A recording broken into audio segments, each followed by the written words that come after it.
Donc une bien étrange délibération par son hémiplégie d'information. Par son, pardon? Par son hémiplégie. Je me permets de vous dire que vous employez des termes qui sont forts et je crois qu'ils sont suffisamment importants pour ce qui les concerne pour ne pas les utiliser de cette manière très ironique et sarcastique. Je vous remercie.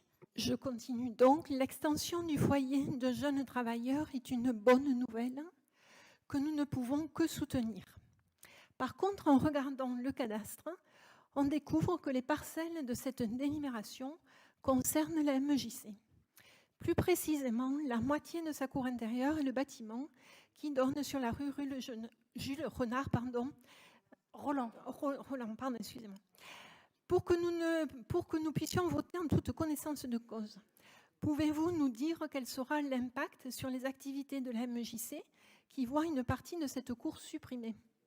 Alors, les impacts seront très clairs puisque les parties de cours auxquelles vous faites référence et même de bâtiments sont pour le moment vétustes, inoccupées ou tellement partiellement occupées que la proposition que nous faisons de réorganisation de cet espace permettra d'accéder à des espaces qui seront beaucoup plus qualitatifs, beaucoup plus accessibles, beaucoup mieux réhabilités.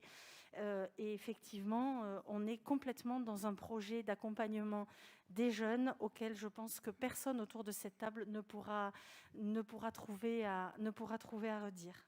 Alors, peut-on savoir si la MJC a été consultée sur cet impact? Alors, je vous confirme que la MJC a été tenue au courant, a été informée de l'ensemble de ces éléments. MJC qui est hébergée gratuitement par la ville dans l'ensemble de cette parcelle, vous le savez, ou de ces parcelles. Et il n'y a absolument aucun secret sur tout ça. La MJC a été parfaitement informée, madame. Par rapport aux informations en tout cas que je peux avoir, Oui. C'est que la MJC n'aurait pas été consultée sur l'impact sur ses activités. Ça date du 13 octobre, il y avait, alors je vais vous dire, il y avait le directeur, l'ensemble des techniciens étaient là, il n'y avait pas d'élu de la ville, donc il n'est pas question de nous dire que la MJC n'a pas été informée. Il y avait le directeur de l'urbanisme de la ville, il y avait la directrice d'AJA, il y avait le président d'AJA. Je pense que vos réponses intéresseront beaucoup de monde.